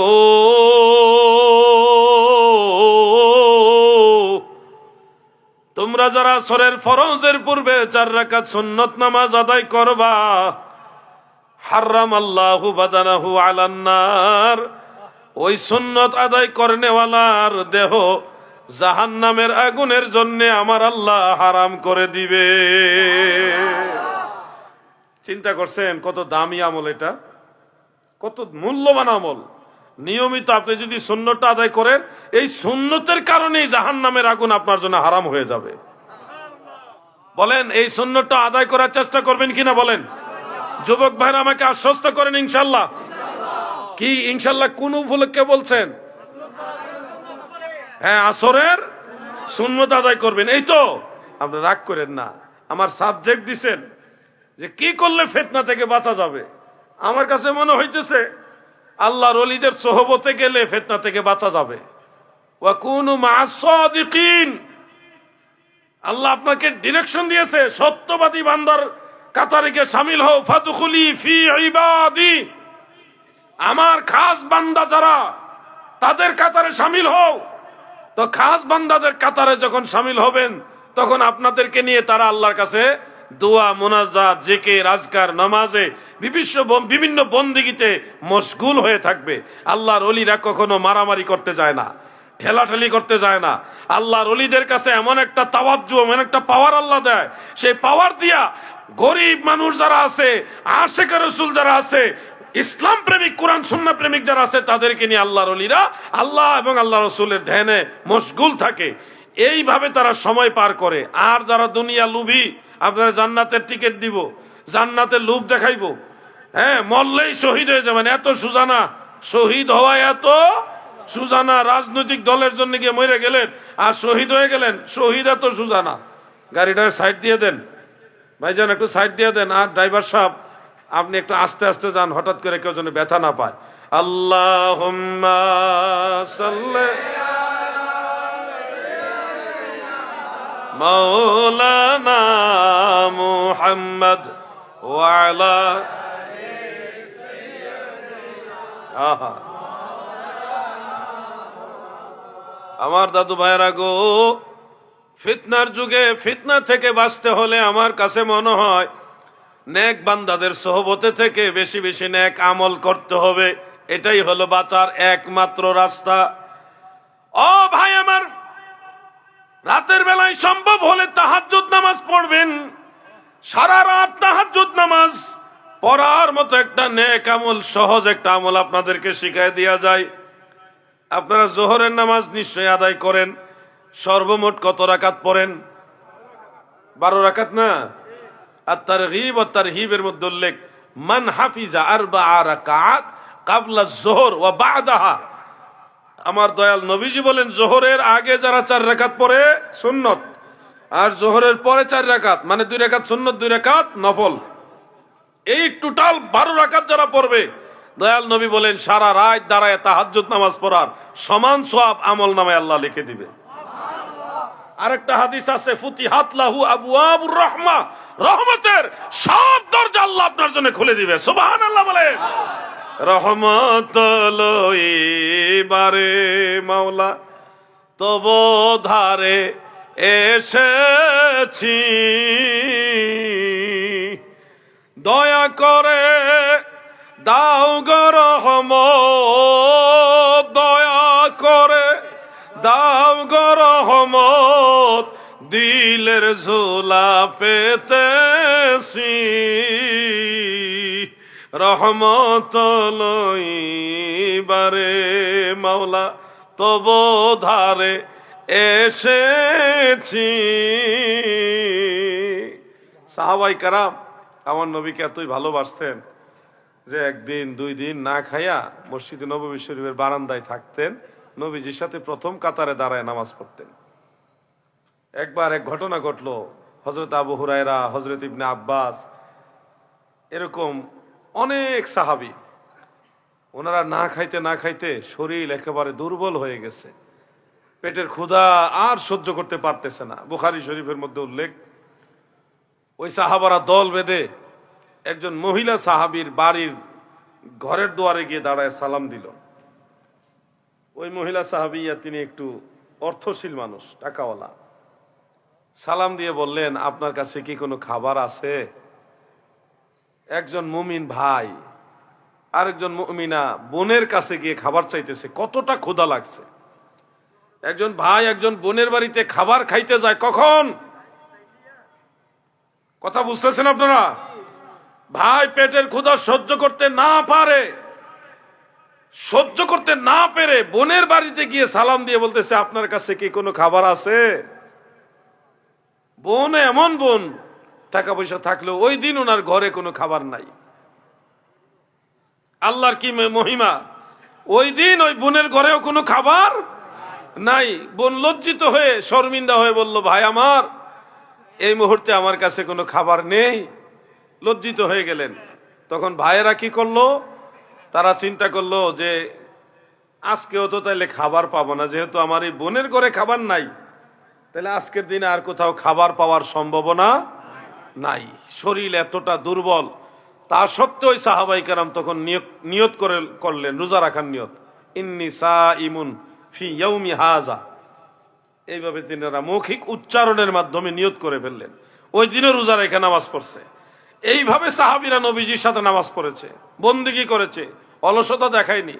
ভাই মনে রাখবেন, মাদারিজুন নবুয়তের মধ্যে পড়েছিলাম, একজন সাহাবী নবীজির কথা শুনে তার এত ভালো লাগে, নবীজির দিকে তাকায় থাকলে তার এত শান্তি লাগে, এই কারণে সে ফজরের নামাজ পড়ে নবীজির কাছে বসে আছে। অন্যান্য সাহাবার আসলে সে একটু দূরে সরে গিয়ে অন্যদেরকে কথা বলার সুযোগ করে দেয়, আবার চলে গেলে আবার নবীজির কাছে এসে বসে থাকে, কোনো কিছু বলে না। এমনিতে নবীজি কথা বলে এটা শুনে আর আল্লাহ রসুলের দিকে তাকায় থাকে, ভালো লাগে। এইভাবে জোহর পর্যন্ত নবীজির দরবারে বসে আছে।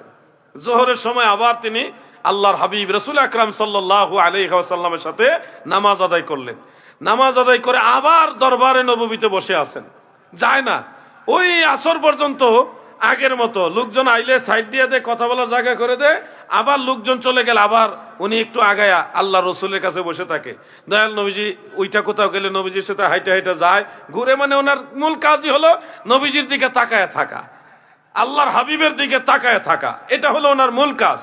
আসরের সময় হয়েছে, দয়াল নবীজি নামাজে দাঁড়াইছেন, উনি আল্লাহ রসুলের সাথে নামাজে দাঁড়াইছে। আসরের পরেও তিনি আবার দরবারে নববীতে বসে আছে, যায় না। ওই যে আলহাজ মাওলানা তাজুল ইসলাম চাঁদপুরি সাহেব, তিনি একটা গজল গাইতেন, গজলটা মনে পড়লো, প্রেম যদি শিখবি রে মন, প্রেম যদি করবি রে মন, সব ছেড়ে চল মদিনায়, দয়াল নবী যেই দেশে ঘুমায়, আমার জিন্দা নবী যেই দেশে ঘুমায়। এটা হুজুরের গজল, হুজুর থেকে আমি শিখছি।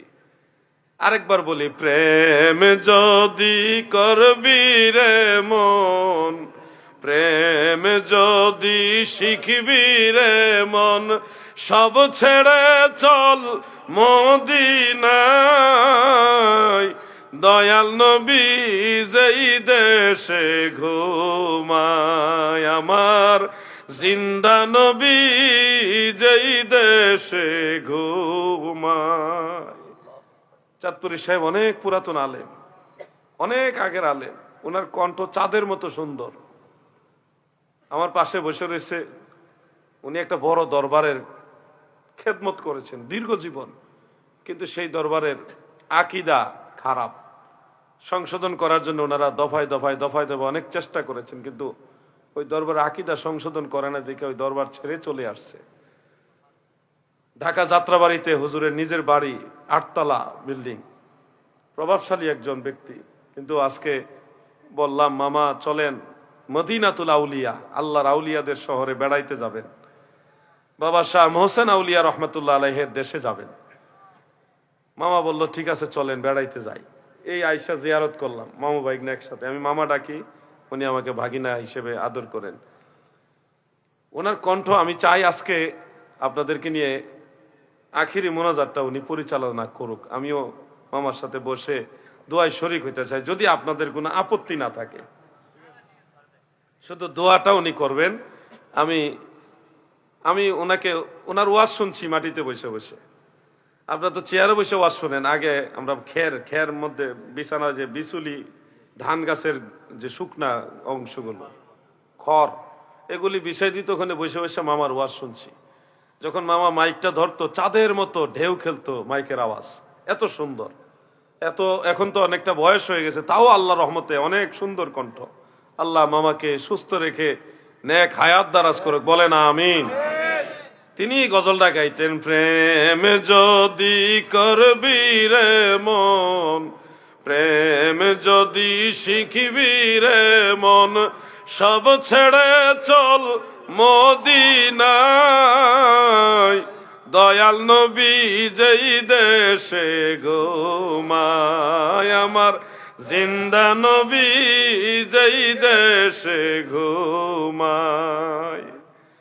আমার ভাই বন্ধুরা, বাবারা, ফিতনার যুগে আপনারা যদি নিজেরা ফিতনা থেকে বাঁচতে চান, আমার মতে আল্লাহর ওলিদের সোহবতে যান, পীর মুর্শিদের সোহবতে যান, বেশি করে নেক আমল করেন। এছাড়া বিকল্প কোনো রাস্তা আমি খুঁজে পাই না। যদি ঠকিতে না চাও হাটে এসে বসো, পীরের নিকট যে ঘেসে, হৃদয় সেই মহোপদেশে, মনে মুখে মুহাম্মদ শব্দ বলো। আমল করবেন, আমলে আউলিয়া।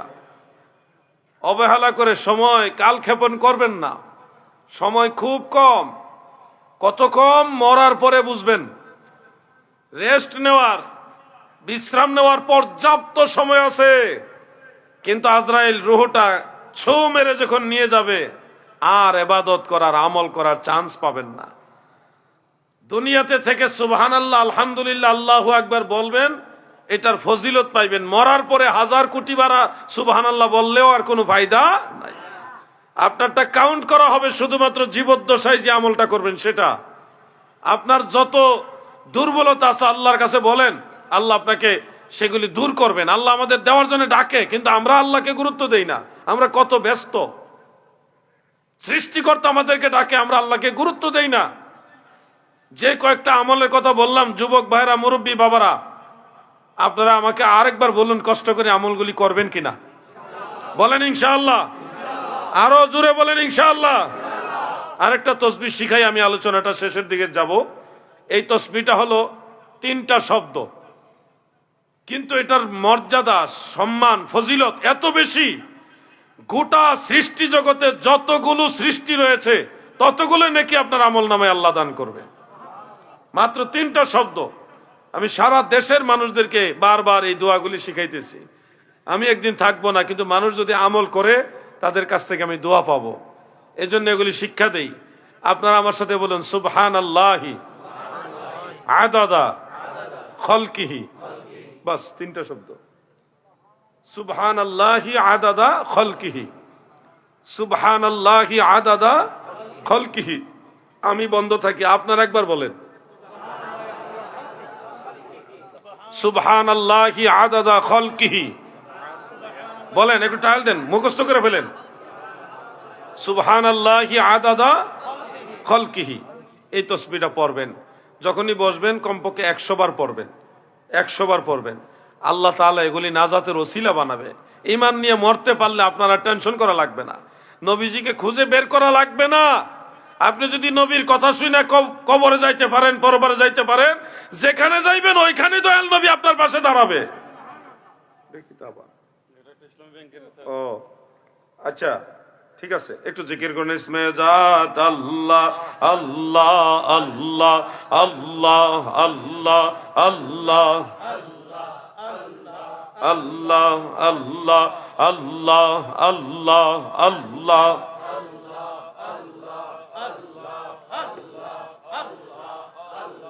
সাদের জীবন বিফলে গো, সোনার জীবন বিফলে, নবী আপনাই না পাইলে। আল্লাহ আল্লাহ আল্লাহ আল্লাহ আল্লাহ আল্লাহ আল্লাহ আল্লাহ আল্লাহ।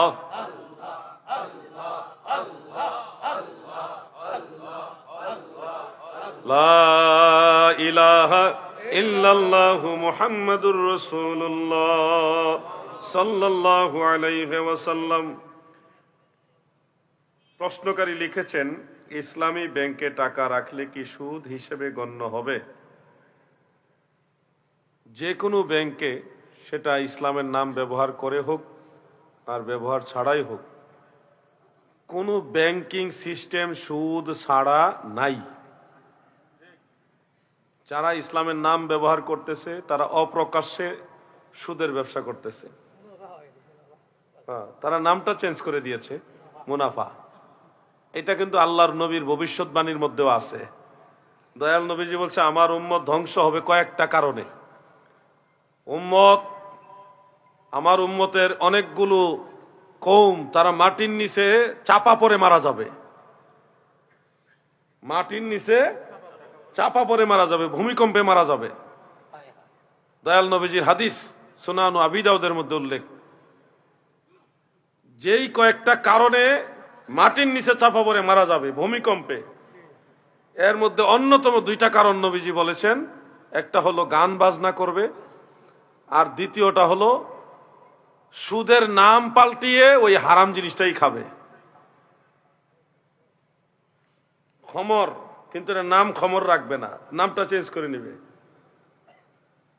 তা আপনার বাস্তবতা দেখতেছেন না, জিনিসটা হলো সুদ, কিন্তু এটার নাম আর সুদ নাই, এটার নাম হয়ে গেছে মুনাফা। ওই যে আল্লাহর নবী বলছে হারাম খাবে, কিন্তু নাম পরিবর্তন করে খাবে। এই কারণে মানুষ ভূমিকম্পে মারা যায়, পাপের কারণে।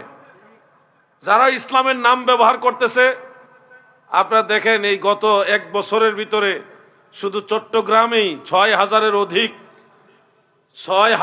অধিক যারা ব্যাংকে চাকরি করত, তাদের চাকরিগুলি বিনা কারণে বাদ করে দিছে। কিন্তু তাদের দলের লোকদেরকে দিয়ে আবার সেই কোটাগুলি ফিল আপ করছে। কোন ইসলাম এটা? কোন ইসলাম এটা যে একজন মানুষের পরিবারের উৎস, একজন লোকের ইনকাম, তার চাকরিটা বিনা কারণে খেয়ে দিলেন, কে আপনার নিজের দলের লোক সেখানে ঢুকাই দিলেন, আবার ইসলামের স্লোগান তুলেন, কোরআনের স্লোগান তুলেন। এখানেও তো অনেক ফ্যামিলি থাকতে পারে যাদের সন্তানরা, পরিবারের লোকেরা ব্যাংকে চাকরি করত, তাদের চাকরিগুলি খেয়ে ফেলছে। এজন্য বলছি, কুকুর হারাম, সবসময় হারাম। কুকুরের নামের আগে যদি কেউ লেখে ইসলামী কুকুর, সেটা কি হালাল হয়ে যাবে? ঠিক সেম জিনিস এটা।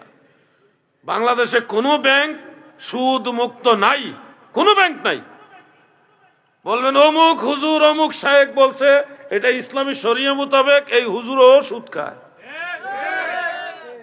এই হুজুরে খাম না পাইলে এই মাসালার পক্ষে কথা কইতো না। সব এই হুজুরা যারা জায়েজ বানাইতেছে, সবগুলি এই হারামখোর, সব খাম খায়। খাম বুঝেননি না? খাম মানে হইলো চিঠি যে ঢুকায়, ওই খামের ভিতরে টিয়া দেয়। টিয়া কি দেয়? টিয়া দেয়। এই টাকা না দিলে কোন মৌলবী সাহেব ব্যাংকের পক্ষে ফতোয়া দিত না। আমি এইভাবে বলে দিলাম খাস বাংলায় আপনাদেরকে। খুশি হইলো ওকে, না হইলো ওকে। আমি আপনাদের কাছে দায়বদ্ধ না, আমি আল্লাহর কাছে দায়বদ্ধ। আমি না বললে আমি বিপদে পড়ে যাব। হুজুর, আমরা যে তাহলে ব্যাংকে টাকা রাখি, তো সুদ যেখানে লেনদেন হয় এখানে তো টাকা রাখা যাবে না। এখানে এসব বিপদ আছে আমরারও। একান্তই বাড়িতে টাকা রাখা আমাদের কারোর জন্য এখন নিরাপদ না। এখন তো যেখানে সেখানে ছিনতাই হয়। মেধাবীদের জামানায় আমরা থাইকা এখন কোনো নিরাপত্তা নাই। এমন কোন রাস্তা নাই যে রাস্তা এখন ডাকাতি হয় না। রাতের বেলায় কলজাটা খালি দুরু দুরু করে কোন জায়গায় যেন আটকায় লায়। আমার গাড়িতে এই পর্যন্ত 5 বার সাফল মারছে, রড মারছে। ওই চাক্কাকে টার্গেট করে মারে, চাক্কা পাম্পসারি লেগে দাঁড়ায়, তখন ঘেরাও করে সব নিয়ে যায়। 5 বার মারছে রড এই পর্যন্ত, কিন্তু আল্লাহ রহম করছে, একবারও লাগছে না। নারে তাকবীর, নারে রিসালাত, নারে গাউসিয়া, আল্লামা মুফতি আলাউদ্দিন সাহেব। আল্লাহ আমাকে হেফাজত করছে, আল্লাহ যেন আমাদের সবাইকে হেফাজত করে, বলে না আমিন। ভাই, এই জন্য বলছি আপনাদেরকে, ব্যাংকে আমরা যারা টাকা রাখি, এটা আমাদের জানমালের নিরাপত্তার জন্য। এক্ষেত্রে আমাদের এটা মাহুরি হাল আছে। মাহুরি হাল, যেটা ইন্টারেস্ট আসবে, মুনাফা আসবে বাৎসরিক, এটা আমাদের জন্য হালাল না, এটা হারাম। এই টাকাটা যেটা লভ্যাংশ আসে, এই টাকা বিনা মানে দান সোয়াবের নিয়ত ব্যতীত, সোয়াবের নিয়ত লাভের ব্যতীত এই টাকাটা অসহায় দরিদ্র মানুষকে দিয়ে দিতে হবে। সোয়াবের নিয়তে দেওয়া যাবে না। বুঝছেন নি আপনারা? না, এই মাসালা তো আপনারা মানতেন না, কারণ এটা আপনারা বিরুদ্ধে। আর যদি না মানেন, আমার কোনো লস নাই, আমি বাইসে গেলাম, আপনাদের জানাই দিয়ে গেলাম। আপনারা না মানলে এখন আপনার বিপদ। যদি আমরা না বলতাম, কেউই বললাম না, হাসরের ময়দানে আপনারা আমরা দলে নিলে হুজুর আপনি কইছেন না কেন লেগে আমরার লগে আপনিও জাহান্নামে যাওয়া লাগবো, তখন কিন্তু আমরা বিপদে পড়ে যেতাম। এখন আমরা দায় মুক্ত জানাই দিচ্ছি। এখন আপনি যদি হারাম খান, আমাদের কিছু করার নাই, আর আমাদের জানাই দিয়ে গেলাম এটা হারাম, এটা খাওয়া যাবে না, আমাদের জন্য এটা হালাল না। আল্লাহ তাআলা আমাদের বুঝার তৌফিক দেন। সবাই বলেন আমিন, সবাই বলেন আমিন। আর আসেনি প্রশ্ন? ওই পৃষ্ঠা তারেকটা আছে? ও আচ্ছা, কিতা নাউজুবিল্লাহ।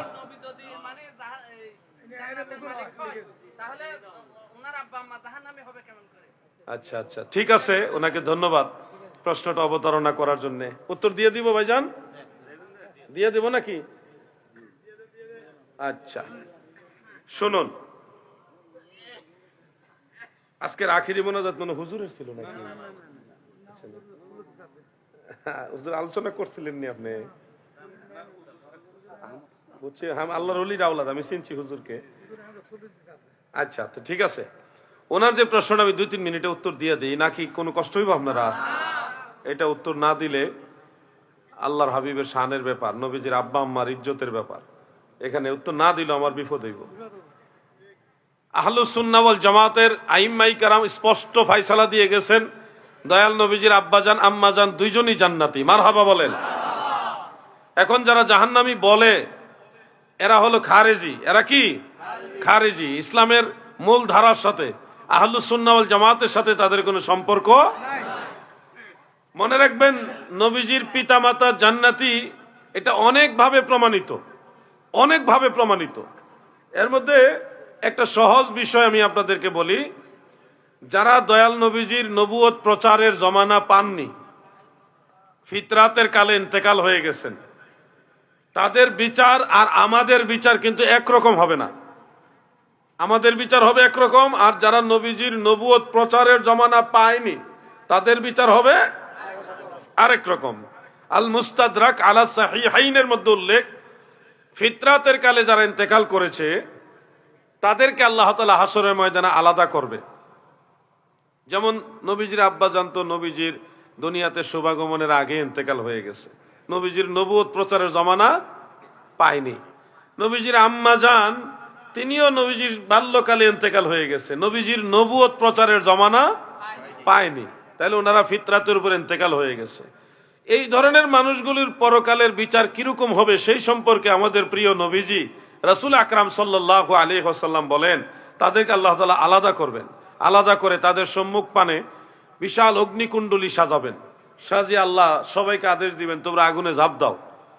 তাদের মধ্যে একটা বড় অংশ আগুনে ঝাঁপ দিবে, আর একটা অংশ আগুনে ঝাঁপ দিবে না। যারা আগুনে ঝাঁপ দিবে, ঝাঁপ দেওয়ার পরে দেখবে আগুনের ভিতরে আগুন না, আগুনের ভিতরে জান্নাতের বাগান। সুবহানাল্লাহ, তারা জান্নাতি হয়ে যাবে। আর যারা ঝাঁপ দিবে না, তাদেরকে আল্লাহ প্রশ্ন করবে তোমরা ঝাঁপ দিচ্ছ না কেন? তারা বলবে আল্লাহ জেনে শুনে আগুনে ঝাঁপ দিব কেন? যারা আগুনে ঝাঁপ দিয়েছে তারা তো বোকা, এরা তো জ্বলে গেছে, পুড়ে গেছে, আমরা তো দেখছি এটা আগুন, এই জন্য আমরা, আমাদের জ্ঞান আছে, আমরা সুস্থ জ্ঞানের লোক, আমরা কেন আগুনে ঝাঁপ দিব? আল্লাহ তাআলা বলবে তাহলে তোমরা জাহান্নামে যাও। তখন তারা বলবে আল্লাহ কেন? আমরা তো বুদ্ধিমানের পরিচয় দিলাম, আমরা কেন জাহান্নামে যাব? আল্লাহ তাআলা বলবে আমার আদেশ অমান্য করছো, এই কারণে জাহান্নামে যাইবা। দুনিয়াতে নবী রাসূলদের মাধ্যমে কিংবা আসমানি কিতাবের মাধ্যমে যদি দাওয়াত দিতাম, পরোক্ষভাবে সেই দাওয়াত যদি তোমাদের কাছে পৌঁছতো, তাহলে তোমরা এটা মানতা না। সেটা প্রমাণ হয়েছে, আমি সরাসরি আদেশ দিলাম, ওইটা অমান্য করে। অতএব তোমরা আমার অবাধ্য বান্দা, তোমরা জাহান্নামে যাইবা, এই এদেরকে জাহান্নামে পাঠাবে। এখন আপনাদের বিবেকে কি বলে, ইসলামী মাইন্ডে নবীজির আব্বা আম্মা তিনারা কি আল্লাহর আদেশ মানবেন নাকি অমান্য করবেন? আপনাদের বিবেকে কি বলে? মানবেন। আমরা এটা কেমনে বুঝলাম? নবীজির আব্বার নাম হলো আব্দুল্লাহ, অর্থ হলো আল্লাহর বান্দা। দ্বিতীয়ত বিভিন্ন কিতাব থেকে আমি পেয়েছি নবীজির আব্বার কপালে নূরে মোহাম্মদী যখন ছিল তখন মক্কার সুন্দরী রমণীর যারা সুন্দরী সুন্দরী নারী ছিল, অনেক ধন সম্পদের মালিকও ছিল, তারা বলছে আব্দুল্লাহ তুমি আমাকে বিবাহ করো, আমার সবকিছু তোমাকে দিয়ে দিব।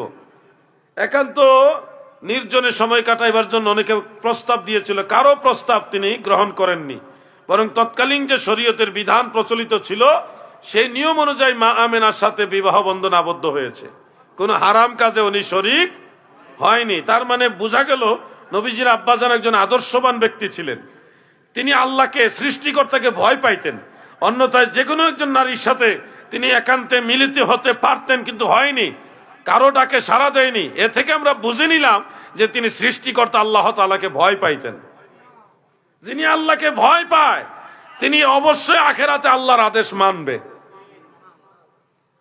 দ্বিতীয়ত নবীজির মা হযরত আমেনা রাদিয়াল্লাহু তাআলা আনহা, তিনি একজন মহিয়সী অনেক দামি রমণী ছিলেন, যার প্রমাণ হিসেবে তার গর্ভে রাহমাতুল লিল আলামিনকে আল্লাহ পাঠিয়েছেন।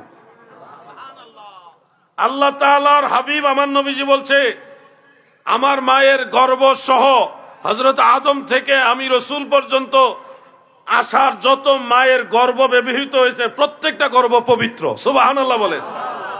পবিত্র গর্ভের অধিকারী হলো মা আমেনা, এটা নবীজির সহিহ হাদিসে আছে। এমনকি সেই মা আমেনার সেবা করার জন্য আল্লাহ কাকে পাঠিয়েছেন? হযরত আদমের স্ত্রী হযরতে হাওয়া আলাইহিস সালামকে পাঠাইছেন। ঈসা নবীর মা হযরতে মারইয়াম আলাইহিস সালামকে পাঠিয়েছেন, বিবি আসিয়াকে পাঠিয়েছেন। 3 থেকে 4 জন জান্নাতি রমণীকে পাঠাইছে মা আমেনার সেবা করার জন্য। ওনার প্রতি যদি আল্লাহ সন্তুষ্ট না হইতো, তিনিও যদি আল্লাহর প্রতি সন্তুষ্ট না থাকতেন, তাহলে এত দামি দামি নারী ওনার সেবা করতে আসতো না। সুবহানাল্লাহ। এর থেকে আমরা বুঝতে পারি নবীজির মা এবং বাবা দুইজনই আল্লাহর আদেশ মান্যকারী হবেন, অতএব তিনারা জান্নাতি হবেন। এটা একটা দৃষ্টিকোণ। যারা নবীজির মা বাবাকে জাহান্নামী বলে তাদের দলিল কি? তারা মুসলিম শরীফের একটা হাদিস বলবে। একজন সাহাবী নবীজিকে প্রশ্ন করছে, ইয়া রাসূলুল্লাহি আইনা আবি, ও নবী আমার বাবা কোথায়? দয়াল নবীজি মুসলিম শরীফ আছে এইভাবে, ইন্না আবি ওয়া আবাকা ফিন্নার, নিশ্চয় আমার বাবা তোমার বাবা দুইজনই জাহান্নামে। এটা হলো তাদের 1 নম্বর দলিল, মনে রাখবেন। এই হাদিস শরীফের যে ইন্না আবি এই শব্দটা হলো মুদরাজ, বর্ণনাকারী নিজের থেকেই শব্দটা বর্ণনা করেছে, মূলত হাদিসের অংশ এটা না। তার প্রমাণ ইমাম জালালউদ্দিন সুয়ুতি আল হাফিলিল ফাতাওয়ার মধ্যে তিনি হযরত আনাস রাদিয়াল্লাহু আনহু থেকেই এই হাদিসটা আরো কয়েকটা সূত্রে উল্লেখ করেছেন। একটা সূত্র হলো হযরত আনাস থেকে সাবেত আল বুনানি হয়ে, আরেকটা সূত্র হলো হযরত আনাস রাদিয়াল্লাহু আনহু থেকে ইমাম জুহরি হয়ে, আরেকটা সূত্র হলো হযরত আনাস থেকে মা'মার ইবনে রাশাদ হয়ে, আরেকটা সূত্র মুসলিম শরীফ আছে হযরত আনাস থেকে হাম্মাদ ইবনে সুলাইমান উনার থেকে। এই 4 জন ছাত্রের মধ্যে হাম্মাদ ইবনে সুলাইমান উনি একমাত্র বলছে নবীর বাবা জাহান্নামী, এই কথাটা আছে। এছাড়া উনার সহপাঠী যারা, ক্লাসমেট যারা, ইমাম সাবেত আল বুনানি, ইমাম জুহরি, মা'মার ইবনে রাশাদ, ওনারা কেউ নবীর বাবা জাহান্নামী এই কথাটা বলে নাই। এমনকি আরো 2 জন সাহাবী একই হাদিস বয়ান করেছেন, হযরত আব্দুল্লাহ ইবনে ওমর এবং হযরত সাদ ইবনে আবি ওয়াক্কাস। এটা ইবনু মাজাহ শরীফ এবং মুসনাদুল বাজ্জারের মধ্যে আছে, 2টা সনদ সহিহ। সেখানে একই ঘটনা উল্লেখ, যে একজন লোক এসে বললেন, ইয়া রাসূলুল্লাহ আইনা আবি, ওগো আমার নবীজি আমার বাবা কোথায়? দয়াল নবীজি উত্তরে বলেছেন, ইজা মারারতুম আলা কবরি কাফিরিন,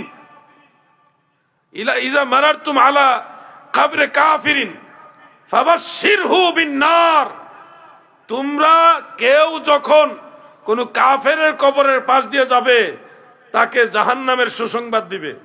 ওখানে নবীর বাবা জাহান্নামী এই ধরনের কথা উল্লেখ নাই, বলছে কাফের, কোন কাফেরের কবরের কাছ দিয়ে গেলে তাকে জাহান্নামের সুসংবাদ দিবে। এই জন্য ইমাম জালালউদ্দিন সুয়ুতি রাহমাতুল্লাহ আলাইহি বলেছে, মুসলিম শরীফে হাম্মাদ ইবনে সুলাইমানের বর্ণনা হুজ্জত হবে না, দলিল হবে না, এটা দলিল হিসেবে গ্রহণযোগ্য হবে না।